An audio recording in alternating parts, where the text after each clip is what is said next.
नमस्कार, के न्यूज में आपका स्वागत है। मैं हूं आपके साथ शैलेंद्र चौहान और आप देख रहे हैं हमारा खास कार्यक्रम अपर कट।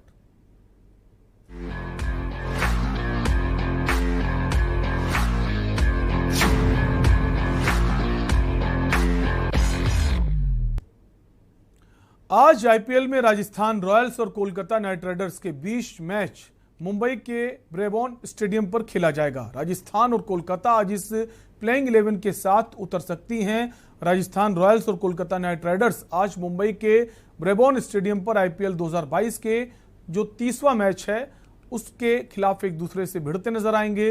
राजस्थान रॉयल्स की टीम अंक तालिका में 5वें स्थान पर है, जबकि कोलकाता नाइट राइडर्स 6ठे स्थान पर है। आपको बता दें, ये मुकाबला शाम 7:30 बजे शुरू होगा, जबकि टॉस शाम 7 बजे होगा। दोनों ही टीमों को अपने पिछले मैच में शिकस्त झेलनी पड़ी थी। आज का मैच जीतकर दोनों टीमों की कोशिश होगी जीत की पटरी पर लौटने की, और साथ ही साथ अंक तालिका में बड़ा फेरबदल देखने को मिल सकता है।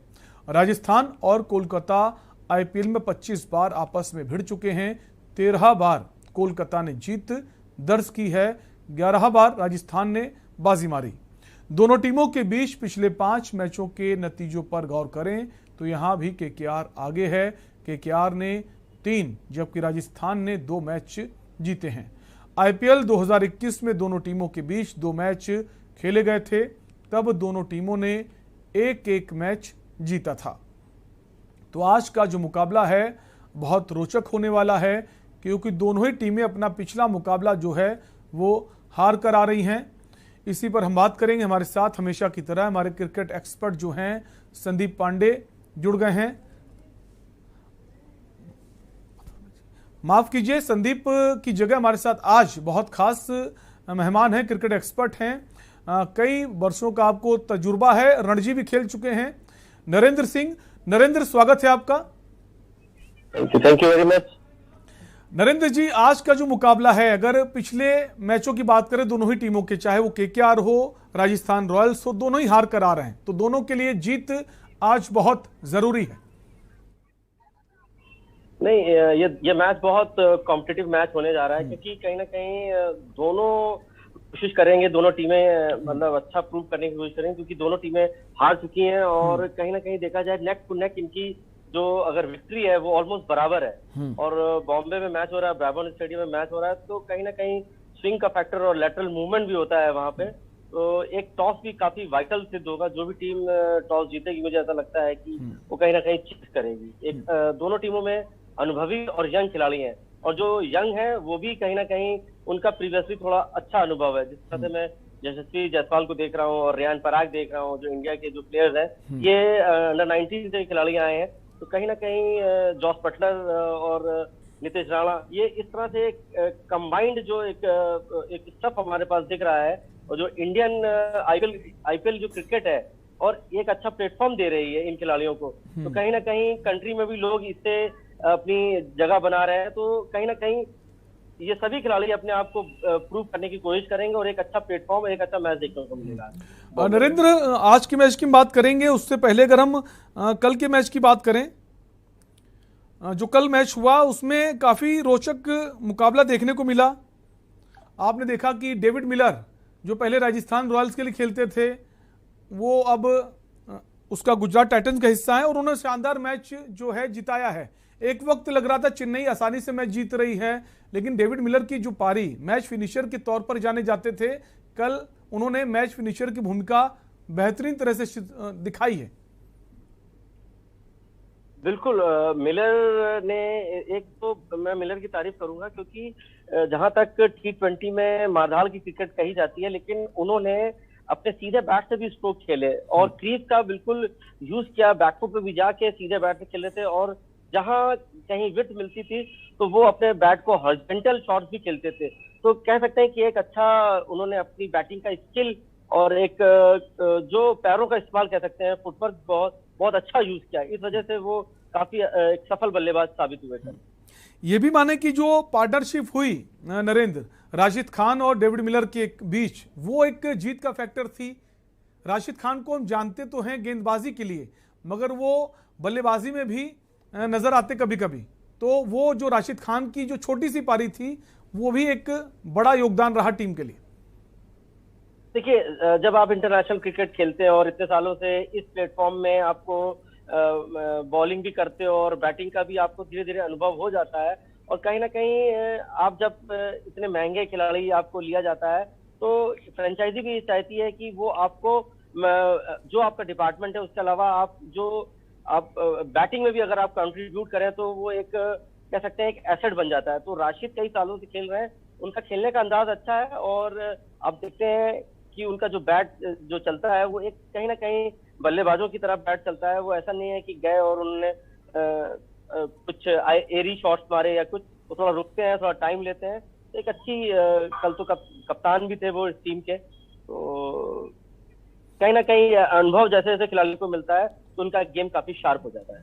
बिल्कुल। और इसके पहले भी हमने देखा है कि इसके पहले जब वो पंजाब के लिए खेलते थे, किंग्स 11 पंजाब के लिए, तो उन्होंने तमाम सारी ऐसी पारियां खेली हैं, अकेले दम पर मैच जिताया है। तो मैच फिनिशर की जो नाम से जाने जाते थे वो कल नजर आया है।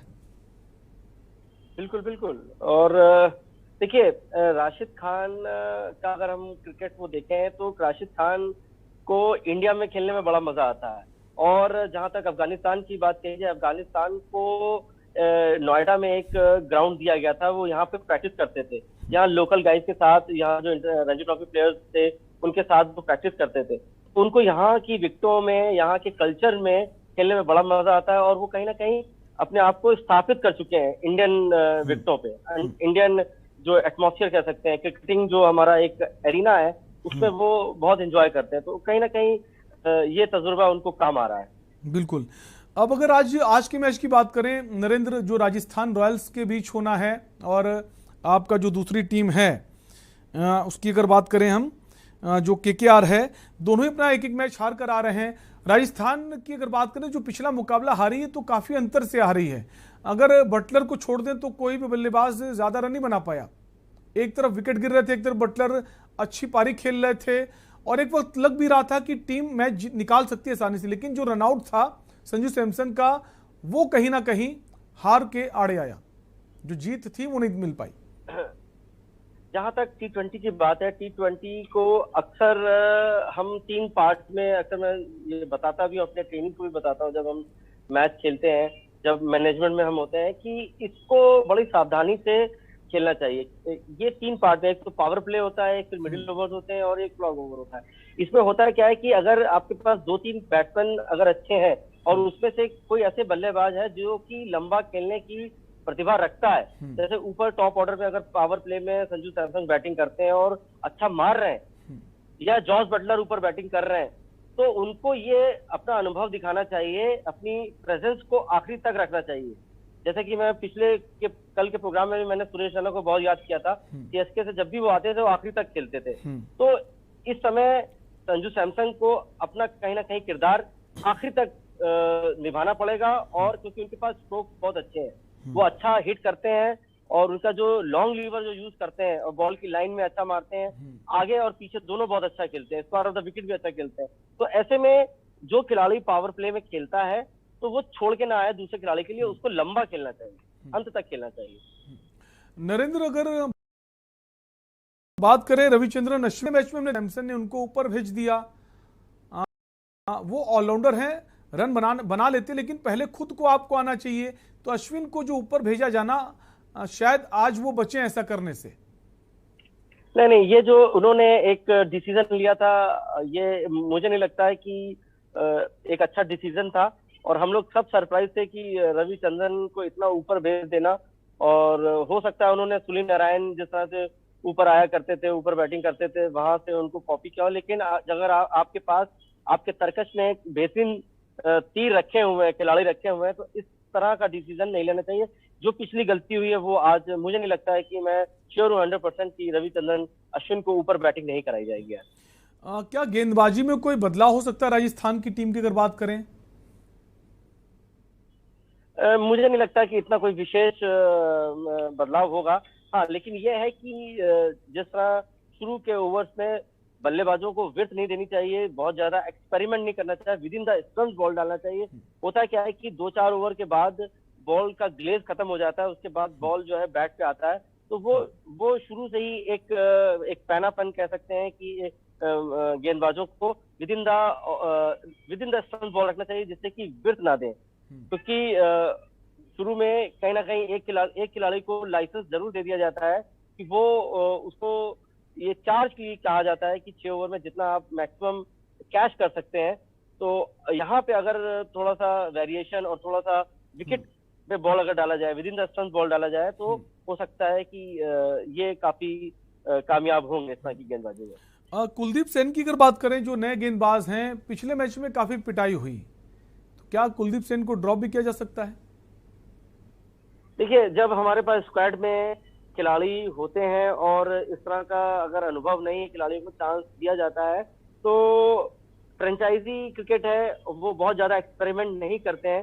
तो जहाँ पे जो भी अनुभवी खिलाड़ी होगा, अगर उनके पास इस तरह से उनके पास बेस्ट रैंक पे खिलाड़ी हैं, तो रिस्क नहीं लेंगे, क्योंकि इस समय अब आईपीएल इस स्टेज में आ गया है कि उसमें वो रिस्क नहीं लेंगे। जो जिन्होंने प्रूव किया हुआ है, जिसपे टीम मैनेजमेंट और जो कप्तान पूरा ट्रस्ट करता है, उसी को ही चांस दिया जाएगा। बिल्कुल। जो गेंदबाजी की अगर बात करें, तो गेंदबाजी कहीं ना कहीं अगर कोलकाता की बात करें और आप इसकी राजस्थान रॉयल्स की बात करते हैं, गेंदबाजी में बैलेंस है टीम, या फिर कोलकाता ज्यादा बेहतर है गेंदबाजी के मुकाबले? कह सकते हैं कि कोलकाता की थोड़ी सी बॉलिंग हम बेटर कह सकते हैं। और देखिए, यहाँ पे इतना मैटर नहीं करता है, अगर आप अच्छी अपने सिचुएशंस को, वहाँ के मॉइस्चर को, वहाँ के विकेट की कंडीशन को अगर समझ लेते हैं, तो मुझे नहीं लगता है कि कोई इस तरह से गेंदबाज दिक्कत पेश कर सकता है। हाँ, यॉर्कर्स और जो स्लो डिलीवरीज होती हैं, कल जैसे ब्रेवो ने बहुत चालाकी से कई जो है कटर्स डाली है, ऑफ स्पिन डाली है, तो खिलाड़ियों को, जो गेंदबाज होते हैं, इसमें बचने के लिए कहीं ना कहीं इस तरह का जो है अपनी गेंदबाजी में मिश्रण करना पड़ता है। तो मुझे लगता है कि अनुभव की जो कह सकते हैं, अनुभव काफी है केकेआर के पास गेंदबाजी में, और वो सुनील नारायण, एक अच्छा एक्सपीरियंस है उनके पास, और पैट कमिंस। तो इस तरह के जो प्लेयर्स हैं, ये आपको एक अच्छी गेंदबाजी देखने को मिल सकती है। अगर जॉस बटलर की बात करें, नरेंद्र, तो लगातार वो रन बना रहे हैं, अच्छी फॉर्म में हैं, लेकिन जो बाकी बल्लेबाज हैं उनका ठीक से साथ नहीं दे पा रहे हैं। और जब आपके पास इतना जबरदस्त बल्लेबाज है, हर सिचुएशन में खेलना जानते हैं, तो आपको उनको स्ट्राइक रोटेट करते रहना चाहिए, ज्यादा मौका बटलर को दें, आप बड़े शॉट की तरफ ना जाएं अगर आपको शुरुआत अच्छी करनी है। इस चीज से, पिछली हार से सबक लेगी राजस्थान? मैं आपकी बात से बिल्कुल सहमत हूँ। जो आपने बड़ा क्रिकेटिंग वो एक पॉइंट रखा है कि जो खिलाड़ी सेट होता है और जिसके पास अनुभव होता है, जो अच्छे शॉट खेल सकता है, लंबा खेल सकता है, उसको ज्यादा से ज्यादा स्ट्राइक देनी चाहिए, उसका हम बेस्ट यूज हमें करना चाहिए। तो मुझे लगता है कि जब इस तरह से कोई मैचेस हो जाते हैं, 4-5 मैचेस हो जाते हैं, और हमारे पास खिलाड़ी एक्सपीरियंस होते हैं, फ्रेंचाइजी क्रिकेटर, सभी हाईली पेड है, तो उनको कहीं ना कहीं एक वेकअप कॉल भी दी जाती है कि आपको थोड़ा बेटर करना है, थोड़ा अच्छा करना है, तो एक अच्छे होवर के साथ आएंगे खिलाड़ी। बिल्कुल। और जो छोटी छोटी पार्टनरशिप हैं, वो काफी अहम हो जाती हैं। अगर इस फॉर्मेट की बात करें, तो जो T20 फॉर्मेट है, आईपीएल का फॉर्मेट है, यहाँ छोटी पार्टनरशिप बहुत इंपॉर्टेंट है। तो छोटी पार्टनरशिप करें, जो भी, अगर चाहे ओपनिंग में आप जा रहे हैं या मिडिल ऑर्डर बल्लेबाज हो, वो बहुत जरूरी है। भले ही आपका स्ट्राइक रेट बहुत ज्यादा ना हो, और जब सेट हो जाए तब तेज बल्लेबाजी करें, क्योंकि कई टीमें हम देख रहे हैं शुरुआत से ही वो बढ़त बनाने की कोशिश में होती है। उनको लगता है यहाँ पे 200 रन भी कम है, बैटिंग पिच है, तो शुरुआत से वो बड़े स्ट्रोक के लिए चले जाते हैं। तो उससे बचना चाहिए बल्लेबाज को। बिल्कुल, जैसा कि आपने बोला कि इनिशियली बहुत बड़े शॉट खेलने चले जाते हैं, और थोड़ा सा फ्रेश विकेट होता है, बॉल नया होता है, उसमें ग्लेज होता है, एक्स्ट्रा बाउंस भी होता है, तो उस समय थोड़ा सा कहीं ना कहीं अपने कैलकुलेटिव रिस्क लेना चाहिए। रिस्क वाला खेल जरूर है, पावर प्ले में थोड़ा सा आदमी, खिलाड़ी जो है 30 यार्ड के ऊपर से मारने जाता है, लेकिन कैलकुलेटिव रिस्क लेना चाहिए, और उसकी पेस को थोड़ा सा एक आधा ओवर देख लेना चाहिए। और जहां तक कि छोटी पार्टनरशिप की बात है, छोटी पार्टनरशिप के साथ साथ अगर कोई एक खिलाड़ी का अनुभव अच्छा है और लंबे समय तक खेल रहा है अगर, तो वो उसको ये कोशिश करनी चाहिए कि वो छोटी पार्टनरशिप उसको अंत तक खेले, वो लंबा लेके जाए। क्योंकि होता क्या है कि आपने छोटा स्टे किया, आपने रन मारे और आप आउट हो गए, दूसरा खिलाड़ी आएगा, फिर टाइम लेगा, सेटल होगा, तो अगर आप अपने अनुभव से, आपने जो इतना इतना टाइम बिताया, अगर उसी रिदम में आप कंटिन्यू करेंगे तो आपका स्ट्राइक रेट भी बढ़ेगा और आप और अच्छा रिदम में आते जाएंगे और एक लंबा टारगेट आपको बनाने में आप सक्षम हो जाते हैं, सफल हो जाते हैं। बिल्कुल। और कुल मिलाकर ये भी है कि अगर आपको शुरुआत का जो पावर प्ले होता है 6 ओवर का, अगर आपको रन बनाना ही है तो ऐसे गेंदबाज के सामने जाइए जिस पे वो आप बेहतर खेल पाते हैं, जो बहुत बड़े गेंदबाज हैं, क्योंकि कोई भी टीम शुरुआत स्पेल जो देती है अपने मेन बॉलर्स को देती है, जो मेन बॉलर का स्पेल हो वो चला जाए, उसके बाद ऐसे गेंदबाज को निशाना बनाना जिससे आपको आसानी से रन बना पाए, जोखिम जो हो वो कम हो। देखिए, जब इस तरह से टीमें आपस में एक दूसरे से खेलती हैं तो उनका स्क्वाड उनको पता होता है, उनको मालूम होता है कि लेग स्पिनर कौन है, लेफ्ट आर्म स्पिनर कौन है। अब लेफ्ट आर्म स्पिनर होगा खिलाड़ी तो कहीं ना कहीं आपने देखा होगा कि लेफ्ट हैंडर बीच में जरूर रोक के रखे जाते हैं, तो ये लेग स्पिनर होता है, उसके लिए भी कहीं ना कहीं लेफ्टी एक रखा जाता है जिसको आसानी होती है। और इसी तरह ऑफ स्पिनर का होता है कि अगर ऑफ स्पिनर रखा हुआ है तो कहीं ना कहीं रोक के रखा जाता है कि अगर लेफ्टी बैट्समैन आएगा उसको काउंटर करेंगे। तो ये बहुत ही सूझबूझ का परिचय देने वाला कप्तान का इसमें अहम भूमिका होती है। उसको ये देखना होता है कि कहाँ पे किस बॉलर को लगाया जाए, किसके सामने लगाया जाए जहां मार कम पड़े। तो ये अनुभव होता है, ये मैनेजमेंट का काम होता है, और जो सपोर्ट स्टाफ में कोचेज होते हैं वो कहीं ना कहीं होमवर्क करते हैं अपने, उस कप्तान को भी ये बताते हैं कि आज हमें किस तरह से रणनीति अपनानी है कि शुरू में अगर कोई लेफ्टी राइटी का कॉम्बिनेशन आए तो हमें किस तरह से बॉल डलवानी है। कभी कभी आपने देखा होगा कि मीडियम पेसर से बॉल ना करा के स्पिनर से भी शुरुआत कराई जाती है कि आप फ्री होके जिस तरह से आप मीडियम पेसर में मारते हैं, स्पिनर का बॉल थोड़ा रुकता है, बाइट होता है, 2 फील्डर आप पीछे लेके आप उनको कहीं ना कहीं इनवाइट करते हो बड़े शॉट के लिए। तो ये जो तरीके अपनाए जाते हैं इसको बोलते हैं कि strategy, game plan A, game plan B, game plan C तक भी हम जाते हैं। तो मुझे लगता है कि ये दोनों टीमें एक्सपीरियंस टीमें हैं और बहुत अच्छा एक मैच देखने को मिलेगा। बिल्कुल। और संजू सैमसन की अगर बात करें, कप्तान है टीम के, हमने पिछले सीजन में देखा संजू सैमसन शुरुआत में अगर ऊपर आते थे, अगर कोई विकेट जल्दी गिरता है, तीसरे नंबर पर बल्लेबाजी करने आए और कई मैच जिताए हैं, तो उनको ऊपर आना चाहिए। अगर आप अच्छे बल्लेबाज हैं तो आपको ऊपर आकर रन बनाने चाहिए। अगर आपके बल्ले पे गेंद भी ठीक आ रही, अगर पिछले मैच की बात करें रन आउट ना होते तो अच्छा खेल रहे थे। बिल्कुल सही कहा। देखिए, ऐसा होता है कि T20 का क्रिकेट जो होता है बहुत जल्दी खत्म हो जाता है, तो उसमें आपके जितने भी बेस्ट प्लेयर्स हैं, खासतौर से बल्लेबाजों की मैं बात कर रहा हूँ, जो आपके सबसे बेस्ट बैट्समैन होते हैं उनको फ्रंट पर डालना चाहिए। आपको ये नहीं वेट करना चाहिए कि 12 ओवर हो जाएंगे, 14 ओवर हो जाएंगे, फिर हम उसको भेजेंगे, वो 2 ओवर टाइम लग जाएगा सेट होने में। तो आपको कोशिश ये करिए कि आपको आगे ही डालना चाहिए, आगे ही खेलना चाहिए। आपकी हिट अच्छी है, आप बॉल को रीड अच्छा करते हैं, आपके पैर अच्छे चलते हैं, लॉन्ग लीवर यूज करते हैं, आप कहीं ना कहीं रेगुलर शॉट के अलावा आप कहीं ना कहीं थोड़े से फैंसी शॉट्स भी खेल लेते हैं जहां पे रिस्क लेना चाहिए।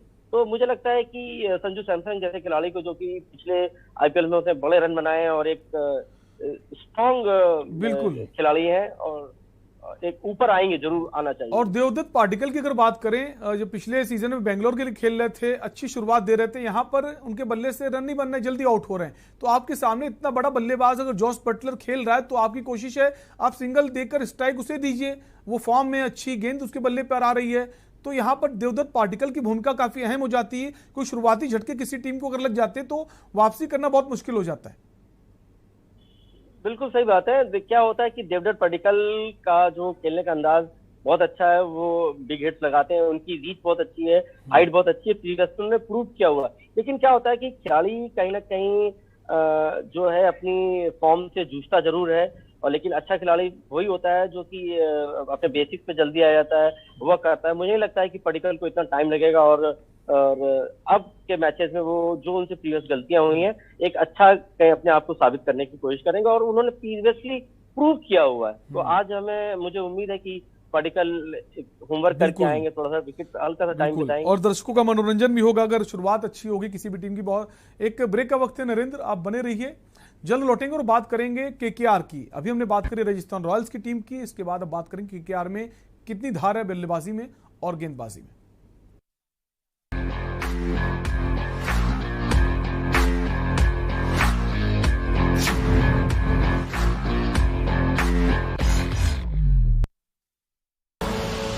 आप देख रहे हैं के न्यूज, खबरों का सारथी।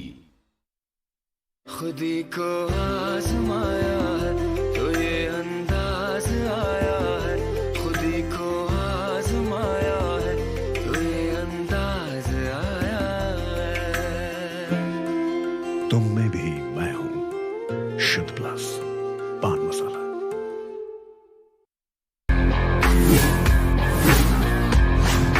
प्रदेश के क्रिकेट प्रेमियों के लिए बड़ी सौगात, चंद्रा प्रीमियर लीग का होगा आयोजन। कानपुर में आयोजित हो रही है प्रदेश स्तरीय अंडर 16 क्रिकेट प्रतियोगिता। 20 और 21 अप्रैल को टूर्नामेंट का होना है ट्रायल। टूर्नामेंट में सह प्रायोजक है के न्यूज इंडिया। आप देख रहे हैं के न्यूज, खबरों का सारथी।